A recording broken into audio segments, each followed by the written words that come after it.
Assalamualaikum warahmatullahi wabarakatuh. Bismillahirrahmanirrahim. Alhamdulillahi rabbil alamin. Wassalatu wassalamu ala ashrafil anbiya wal mursalin Sayyidina wa maulana Muhammadi wa ala alihi wa sahbihi ajmain. Asyhadu an la ilaha illallah wa asyhadu anna Muhammadan abduhu wa rasuluh. Allahumma salli ala sayyidina Muhammad wa ala alihi wa sahbihi ajmain. Subhanaka la ilma lana illa ma 'allamtana innaka antal alimul hakim. Rabbi shrah li sadri wa yassir li amri wahlul 'uqdatam min lisani yafqahu qawli. Amma ba'du. Ma'asyiral muslimin wal muslimat, hadirin wal hadirat, Bapak Ibu jamaah salat maghrib Masjid Nasional Al-Akbar Surabaya serta seluruh pemirsa dimanapun berada, rahimakumullah. Marilah kita berdoa, mudah-mudahan salat kita diterima oleh Allah, dapat menghapus dosa-dosa kita dan membuka pintu barokah dan rahmat Allah dalam hidup kita. Kita awali majelis mulia ini dengan bersama-sama membaca Ummul Quran. Mudah-mudahan kita selalu diberikan hidayah oleh Allah berupa ilmu yang manfaat. Al-Fatihah. A'udzubillahi minasyaitonirrajim. Bismillahirrahmanirrahim. Alhamdulillah rabbil alamin arrahmanir rahim maliki yaumiddin iyyaka na'budu wa iyyaka nasta'in ihdinas siratal mustaqim siratal ladzina an'amta 'alaihim ghairil maghdubi 'alaihim waladdallin amin. Lenggah ingkang enten dampar niku weca lho Bu, kangge nganjel sikut ngeten niki, kangge ngeten niku. Monggo pinarak niki. Nggih. Niki enten ganjele napa? Dampar niku.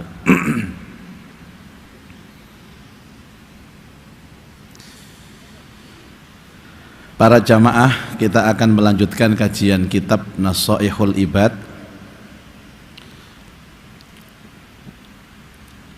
Dan hari ini kita akan melanjutkan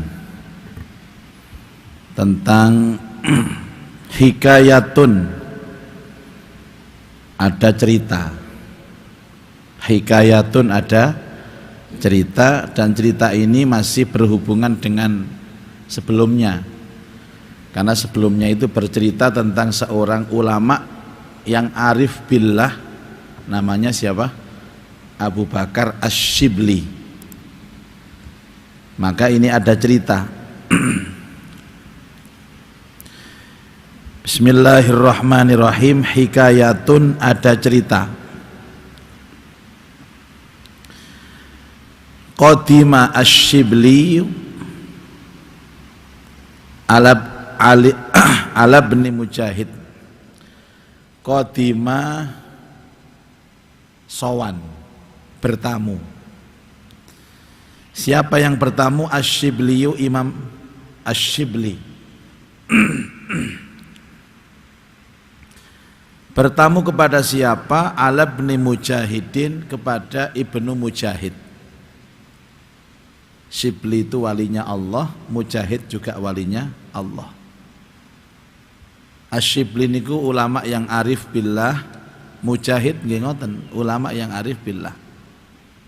Dadi wong soleh ketemu wong soleh, wong alim ketemu wong alim, orang arif ketemu orang arif.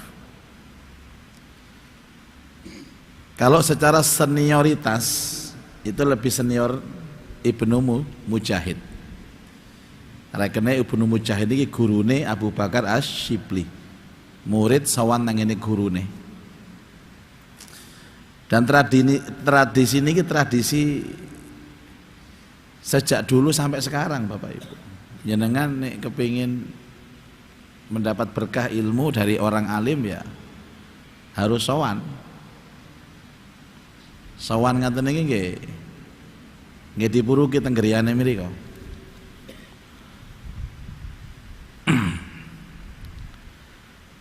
fa'anaqo maka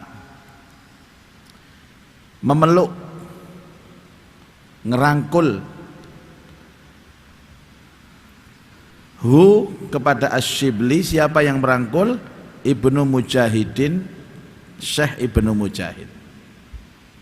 Jadi waktu datang ke rumahnya Ibnu Mujahid itu langsung dirangkul Pak Asyibli itu sama Ibnu Mujahid. Wa qabbala, dan mencium Ibnu Mujahid itu baina ainaihi, di antara kedua matanya. Berarti keningnya begitu, tengah-tengah. Dirangkul. Sama tinggal Ibu, dirangkul.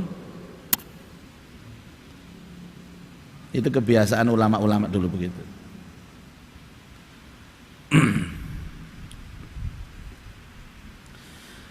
Fasu'ila, maka ditanyakan andzalika, atas peristiwa itu.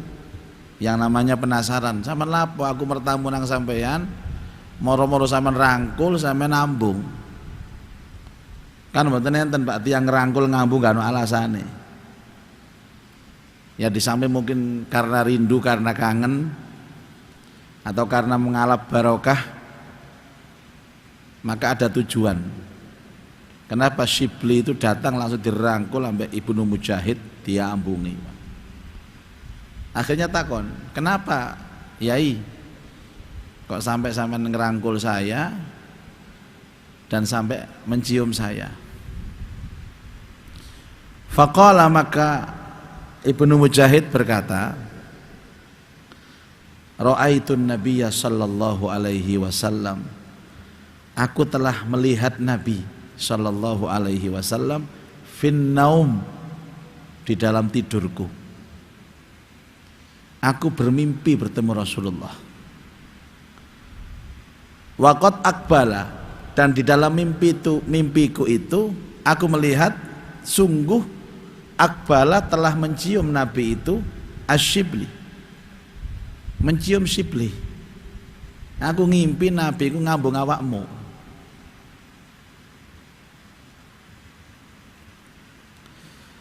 Jadi begini, jadi Syibli itu menghadap kepada Rasulullah, mertamu kepada Rasulullah, itu dilihat sama Ibnu Mujahid dalam mimpinya itu. Ketika Syibli itu datang ke rumah Rasulullah, faqaman Nabiyyu sallallahu alaihi wasallam, tiba-tiba ketika ada Syibli datang, Rasulullah itu bangkit. Wa qabbala, dan langsung mencium Syibli. Baina ainaihi, di antara kedua telinganya. Jadi aku melihat dalam mimpiku itu kamu bertamu kepada Rasulullah, dan ketika kamu datang ke rumah Rasulullah, Rasulullah itu berdiri, tahu-tahu memeluk kamu dan mencium di antara kedua matamu. Jadi yang benar itu mencium di sini Bapak Ibu, bukan di baduk sini, di sini. Antara dua mata kan di sini. Sebab itulah aku kepingin meniru Rasulullah. Nah, ketika itu aku bertanya kepada Rasulullah. Fakultu, aku bertanya, ya Rasulullah, ataf'alu hadza bisyibli? Kenapa engkau sampai memeluk Syibli, sampai mencium Syibli? Jadi dalam mimpi itu Ibnu Mujahid bertanya kepada Rasulullah, Nabi, kok sampai engkau memeluk dan mencium Syibli itu bagaimana? Nah ya Pak, bayangkan Pak ya, wong ketemu kepada Nabi tok iki wis enaknya luar biasa, apalagi ketemu Nabi dipeluk, dicium, Bok, wis sembuh gak karuan iku enak iku. Sampeyan nate kepada Nabi ngimpi, Bu, nate, dereng nate. Biasanya kepada sapa lho? Biasanya ngimpi diuber Satpol PP ya. Niku maknane sampean duwe utang durung nyaur.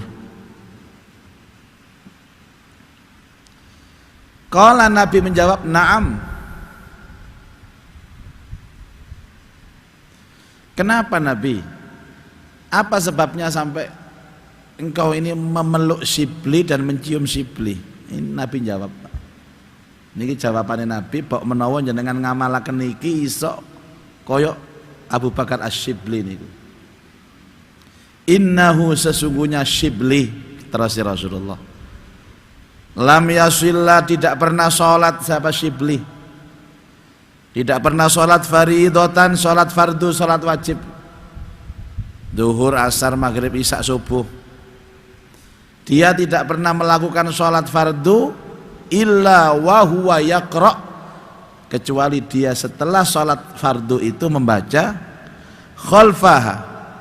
Setelah sholat fardu itu wiritan yang dibaca Asy-Syibli itu, laqad ja'akum rasulun min anfusikum azizun alaihi ma anittum harisun alaikum bil mu'minina raufur rahim fa in tawallau faqul hasbiyallahu la ilaha illahu alaihi tawakkaltu wa huwa rabbul arsyil azim.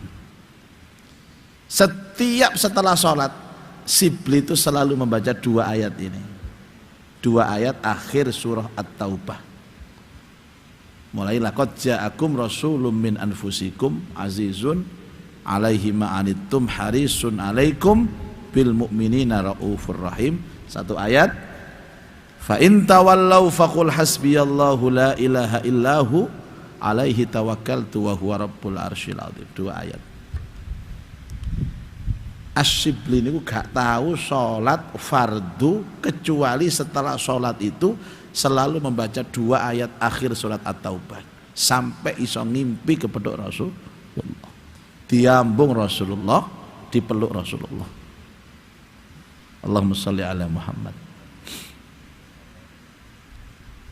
Nyaman kepingin sama batin. Saya aku takon jujur bapak-bapak ini, sampean tak kei duit 1 miliar utawa milih kepeduk Rasulullah, diambung Rasulullah, nang ngimpi milih duit napa kepeduk Nabi? Ojo jawab karo, Bu. Kemaruk sampean niku. Pilihan niku kepangge Nabi napa duit 1 miliar? Mumpung utangnya akeh. Masya Allah Pak. Kira-kira nek sampean milih ngimpi kepeduk Nabi, uang 1 miliar akan didapatkan. Tapi kalau milik uang 1 miliar, mungkin ngimpi ketemu Nabi hanya sekedar angan-angan.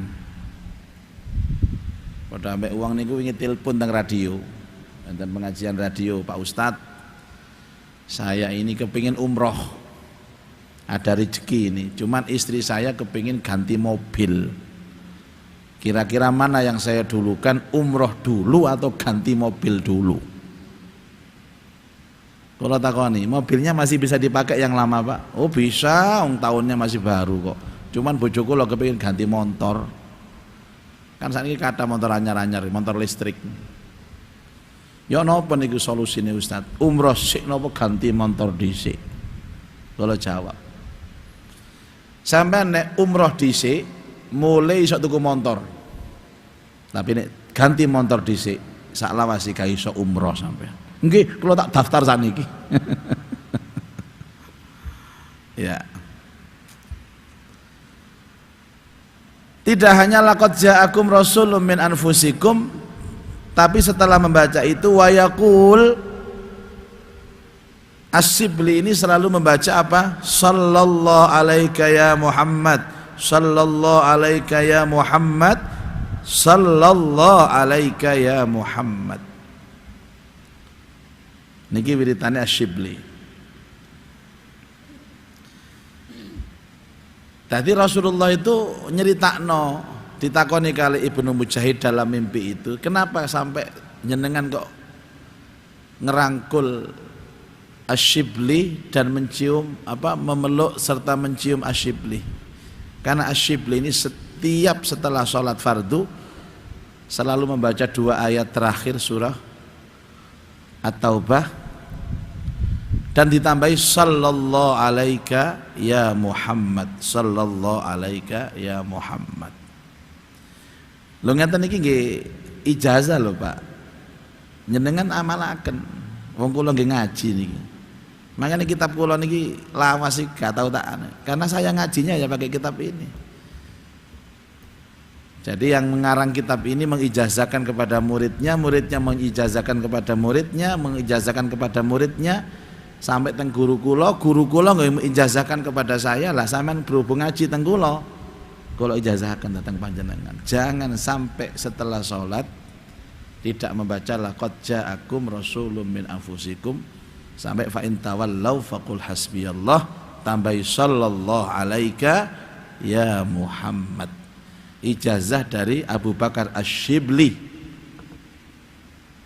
Nek kepengin diambung Nabi. Wong dimesemi Nabi tok lho sewenenge luar biasa. Saya mah ditelok Nabi tok ngeten lho wis sewenenge bahagia luar biasa. Iki diambung Nabi, Pak. Allah. Masyaallah. Pun. Terus di cross check tengene Imam Asy-Syibli. Fasa'altu maka aku bertanya kata Mujahid Asy-Syibliya kepada Syibli amma yaquluhu ba'da shalah. Bener ta sampean? Nek mari salat mesti sampean iki maca laqad ja'akum dan maca sallallahu alaika ya Muhammad. Apa jawaban Asy-Syibli? Fadzakara mislah, leres. Kalau anggar mantun salat mesti maca niku.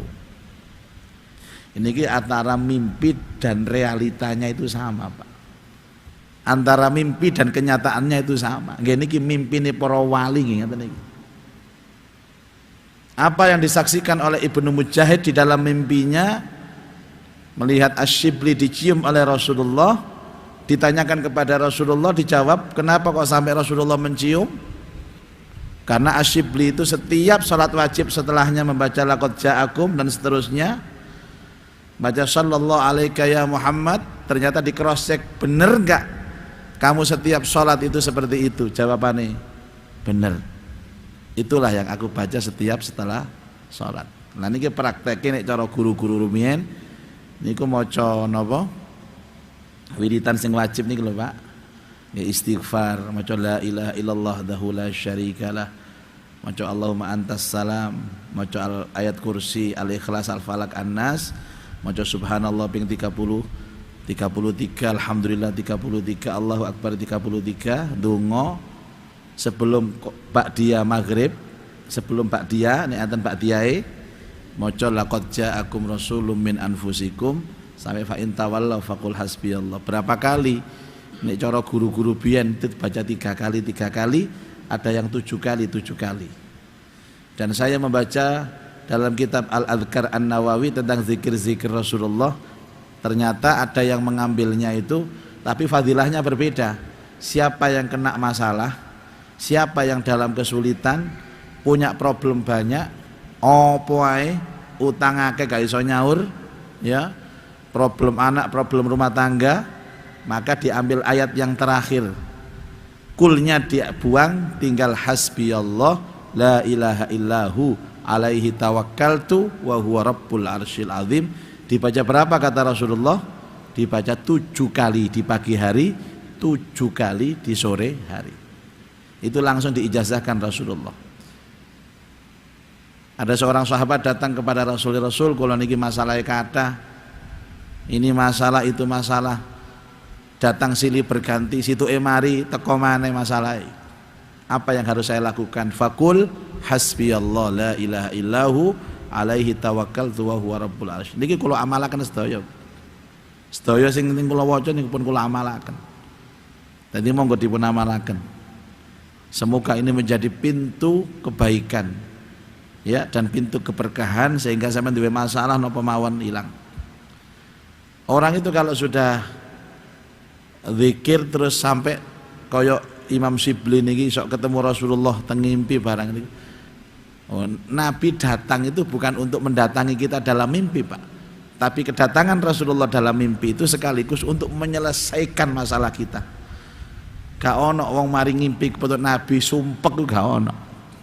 Nah nek sampean saiki sik sumpek iki jelas gak tau kepethuk Nabi sampean. Paling Abu Lahab sing kepethuk seneng mimpi sampean. Mangga tambah suwe tambah sumpek sampean. Nek Abu Lahab yo Abu Jahal. Jadi ada beberapa keutamaan laqad ja'akum itu Bapak Ibu. Ada beberapa keutamaan. Dan ada yang memang namanya zikir, ada macam dua Pak. Ada zikir itu yang dibaca dengan jumlah tertentu, waktu tertentu. Ada yang tanpa itu, los. Nah, laqad ja'akum ini termasuk yang tertentu tadi. Ada antara 3 sama 7, terserah, pokok istiqomah. Dan harus dibaca setelah sholat fardu. Setelah sholat fardu. Kalau yang hasbiyallah la ilaha illahu alaihi tawakal, itu silahkan dibaca pagi hari lah. Pagi hari itu durasinya agak panjang Pak. Ya ba'da subuh sampai akhir waktu duha. Kalau sore hari itu ba'dal asar sampai maghrib. Ada ulama mengatakan boleh diteruskan setelah maghrib. Monggo dipun amalaken. Saya ijazahkan kepada jamaah semua yang menyaksikan acara ini. A'jaztukum. Nek saya kalau ngomong a'jaztukum sama ngomong qabiltu. Ayo baleni. A'jaztukum qabiltu. Saya terima ijazahnya Pak Yai gitu loh. Sudah sah. Dan enggak usah ragu-ragu lagi untuk mengamalkan itu, dan teruslah berharap. Salah satu bentuk mahabbah kepada Rasulullah itu adalah berharap kepingin panggih Nabi. Tengimpi Pak. Ya, sementara tengimpi dhisik. Bahwa ada ulama wali-wali kutub seperti siapa? Abu Yazid Al-Bastami salah satunya. Terus Asy-Syaikh Abdul Qadir Al-Jailani dalam biografi beliau, dalam manaqib beliau. Ada Asy-Syaikh Ahmad At-Tijani. Itu semuanya setiap malam bermimpi kepada Rasulullah Pak. Setiap malam, coba wali-wali kutub itu. Nah kene iki kadang-kadang wis umur 50 lho durung kepethuk belas iso. Embu dosa apa awak-awakne? Dosa apa awak-awakne? Jawane sholawatan terus sallallahu ala Muhammad tapi gak tembus belas. Ya tidak mungkin bertemu dengan makhluk yang suci kecuali hatinya juga suci. Ya siapa tahu dengan wasilah zikir yang diamalkan oleh Abu Bakar Asy-Syibli ini, insya Allah nanti tembus, ya bisa bertemu Rasulullah. Gak usah bentalu Pak, saulan pisan wis lega hati rasanya. Oh saulan pisan, setahun pisan itu malam riyo tok itu seneng pisan. Oh kok setahun pisan, seumur hidup sekali bermimpi Rasulullah itu cukup. Dan saya sering mengatakan jaminan masuk surga bersama Rasulullah itu adalah mimpi bertemu Rasulullah sallallahu alaihi wasallam.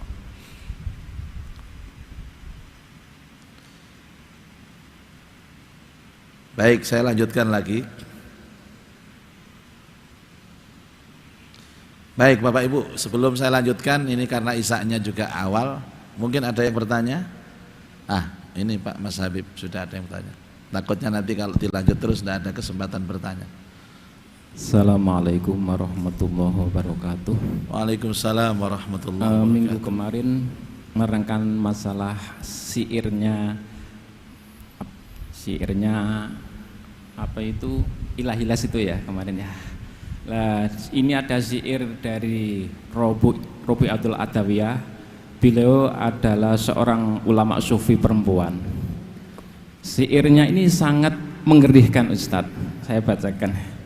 Ya Allah, apapun karuniamu di dunia ini, aku tidak butuh. Berikan saja sama musuh-musuhmu.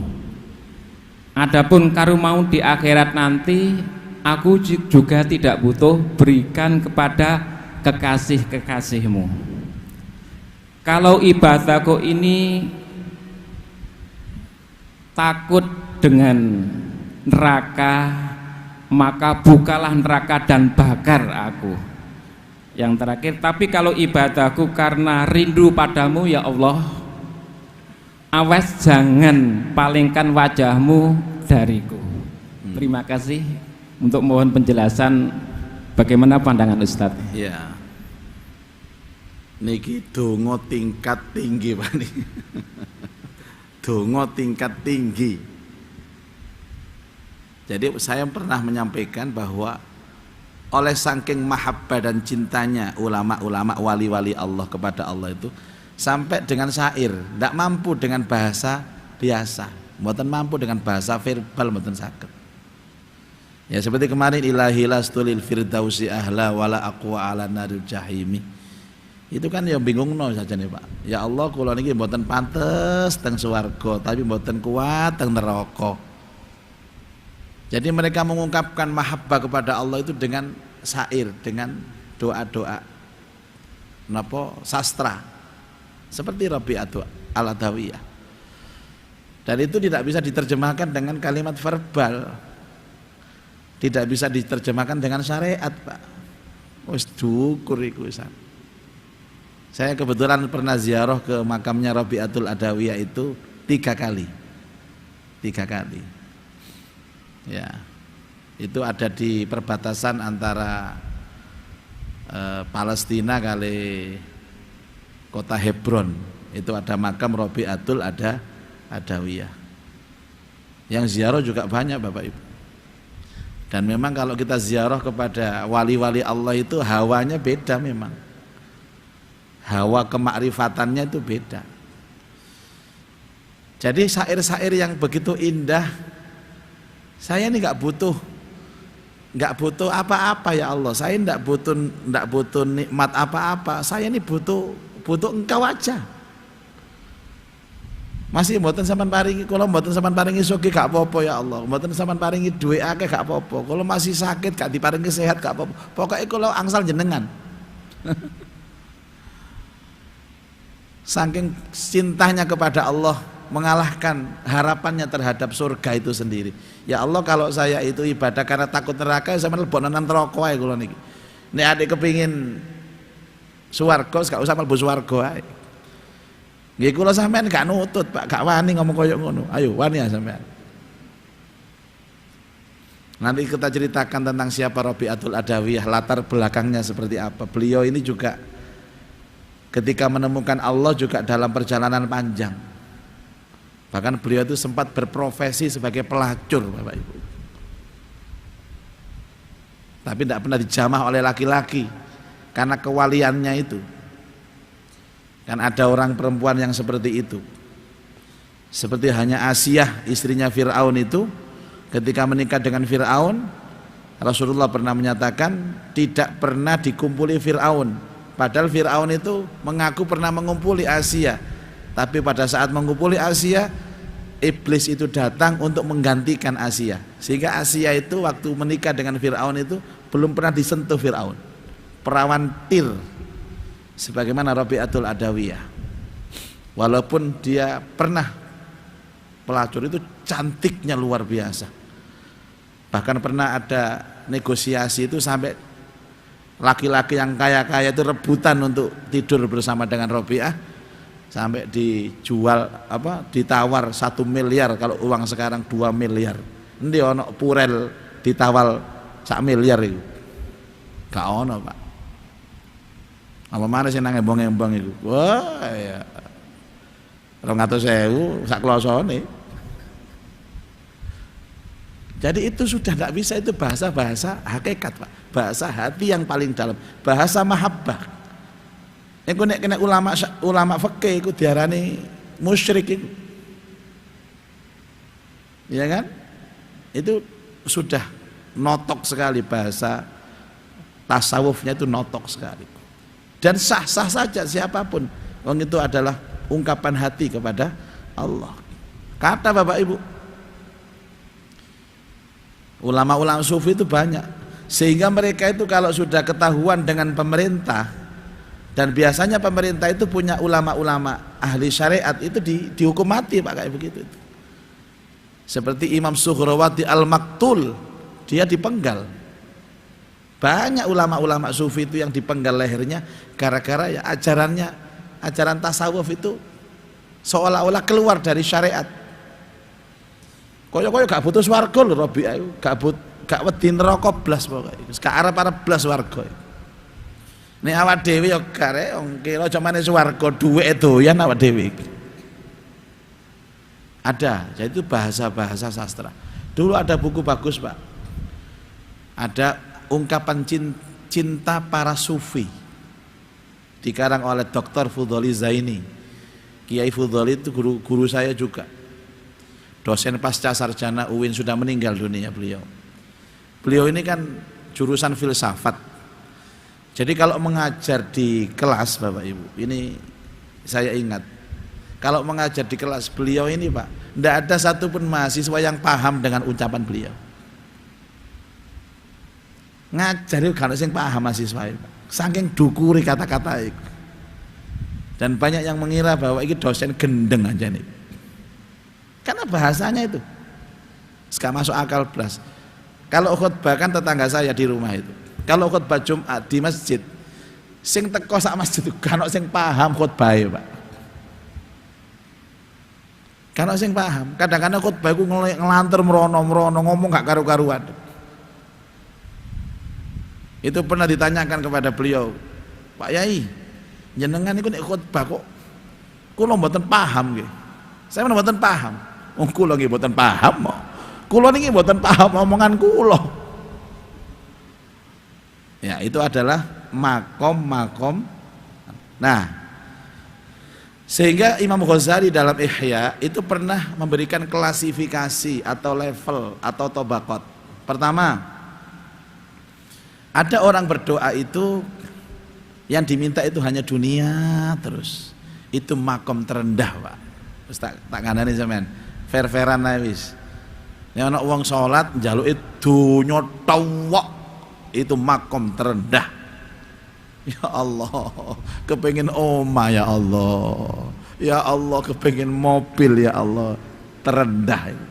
Omane Bapak, ya Allah pengen rapi malih. Terendah itu. Rendah banget itu wis. Yang kedua, di atasnya lagi berdoa pengen akhirat. Njaluk swarga, dihindarkan dari neraka. Loh semua itu boleh loh Pak. Njaluk donya angsal, njaluk akhirat nggih angsal. Tapi itu menunjukkan apa? Tingkatan mahabbahnya kepada Allah. Minta akhirat, kepingin diselamatkan di padang mahsyar, kepingin nanti menerima catatan amal dengan tangan kanan, kepingin lancar nanti nyebrang sirat, itu semua akhirat. Tapi ada di atasnya lagi doanya Rabi'atul Adawiyah, doa yang tidak ada sedikit pun minta dunia, tidak ada sedikit pun minta akhirat, yang diminta hanya Allah. Mbok sampean sing ndi kira-kira Bu? Sing pundi sampean? Ya Allah, sampean larisaken toko kula donya jenenge sampean. Gak salah tapi ya rendah ngono iku. Nek kiai yo ya apa kira? Kiai nek kiai itu nek kiai napa Pak kira-kira Pak? Ya Allah, muga-muga job-jobane akeh. Lho rendah iku. Rendah. Ngaten nggih? Wallahu a'lam shawab. Ada lagi mungkin Mas? Ibu terus yang belakang lagi. Assalamualaikum Ustadz. Waalaikumsalam warahmatullahi. Hukumnya jika kita mendapat ijazah, mungkin bisa melihat dari Twitter kayak apa, Twitternya Gus-Gus itu kan kadang ijazah tentang amalan gitu loh, kayak Ijazah. Lakotja itu juga ada. Itu gimana Ustadz? Apakah kalau Ijazah. kita amalkan gitu? Ya. Bagaimana Ustadz? Jadi ada ijazah itu namanya ijazah khusus, ada ijazah umum. Dua-duanya boleh diamalkan. Ada lagi yang tidak tanpa ijazah. Salah satunya adalah bacaan-bacaan yang langsung diajarkan Nabi, itu tanpa ijazah, langsung diijazahkan. Contoh, doa setelah sholat. Saya nggak usah golek guru, minta ijazah nggak usah, karena Rasulullah mengajarkan. Istighfar 100 kali, baca la ilaha illallah.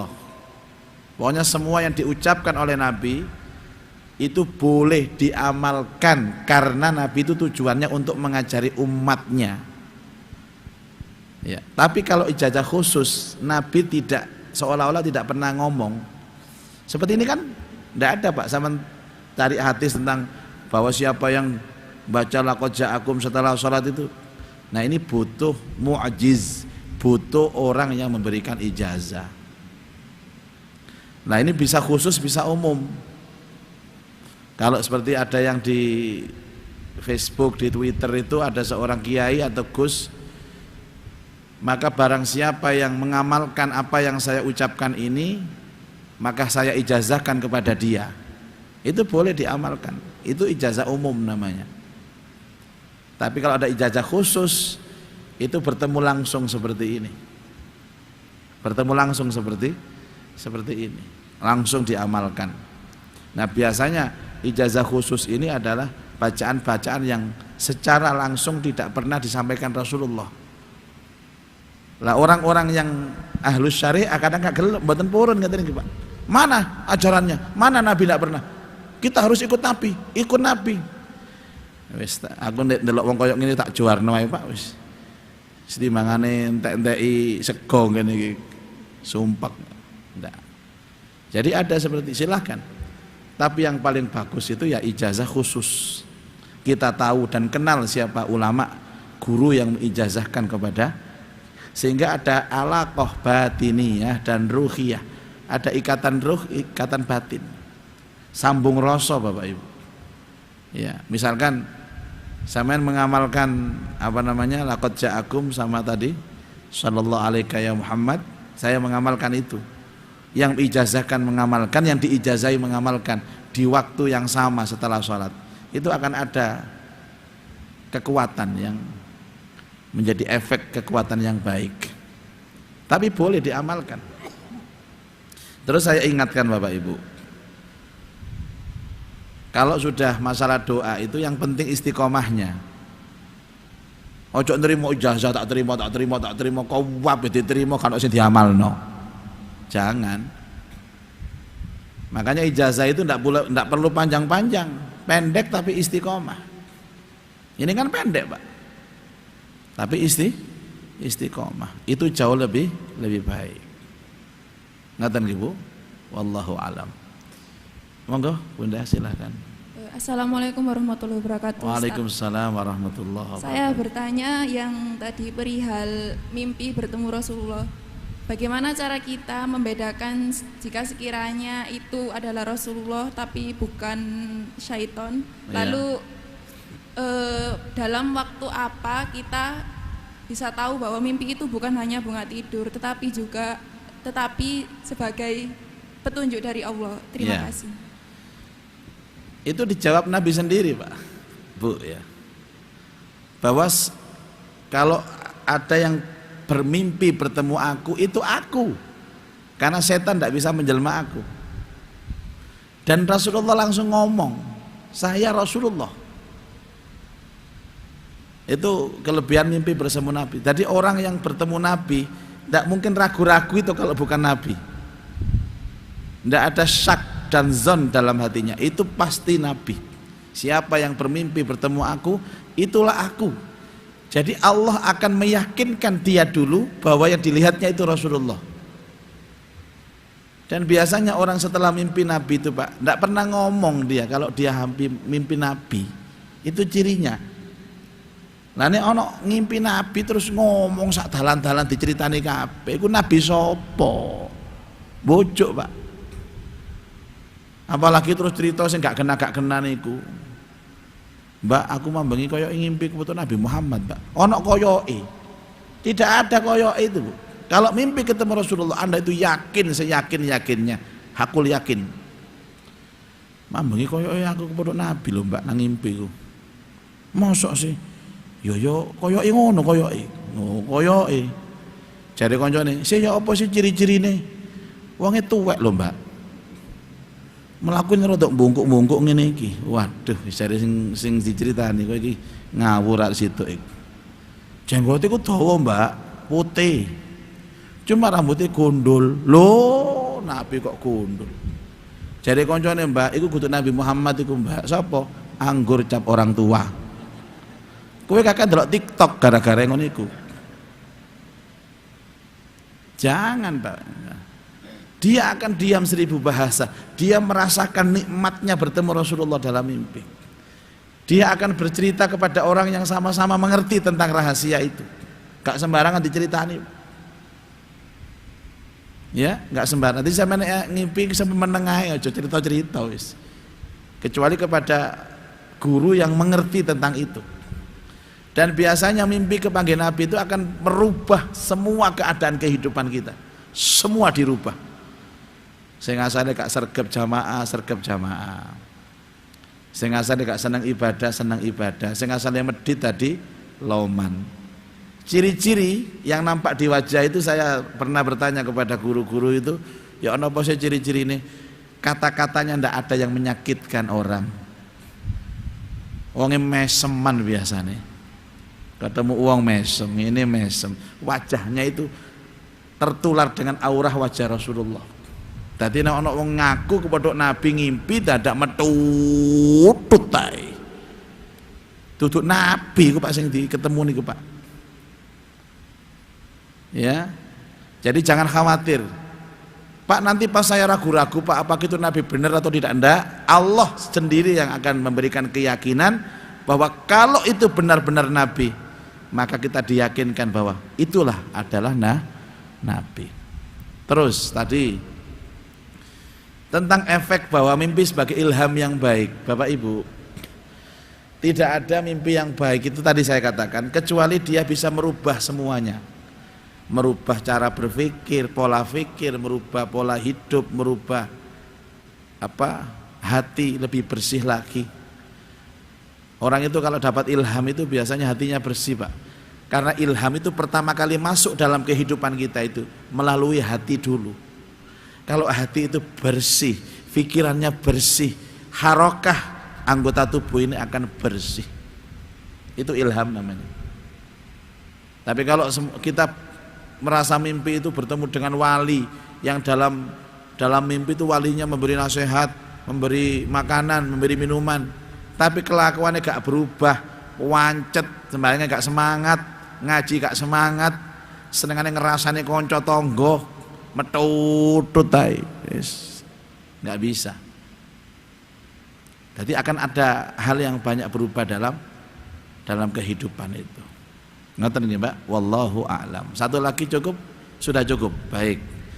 Mudah-mudahan hari ini dengan membaca kisahnya Abu Bakar Asy-Syibli ada ghirah, motivasi untuk selalu mengistiqomahkan membaca wiritan laqad ja'akum dan seterusnya. Dan dengan ini harapan kita mudah-mudahan paling tidak Bapak Ibu sebelum kita itu kembali kepada Allah, sebelum mati Pak, masih ada kesempatan diberi kenikmatan anugerah Allah bermimpi bertemu dengan Rasulullah. A'udzubillahi minasyaitonirrajim. Bismillahirrahmanirrahim. Alhamdulillah rabbil alamin. Hamdan yuwafi ni'amahu wa yukafi'u mazidah. Ya Rabbana lakal hamdu kama yanbaghi li jalali wajhikal karim wa 'azimi sultanik. Allahumma salli ala sayyidina Muhammad wa alihi wa sahbihi ajma'in. Allahumma anfa'na bima 'allamtana wa 'alimna ma yanfa'una wa zidna ilman nafi'a. Allahumma arzuqna fahman nabiyyin wa hifdzal mursalin wa ilhamal malaikatil muqarrabin bi rahmatika ya arhamar rahimin. Rabbana atina fid dunya hasanah wa fil akhirati hasanah wa qina adzabannar. Wa sallallahu ala sayyidina Muhammad wa alihi wa sahbihi wa baraka wa sallam walhamdulillahi rabbil alamin.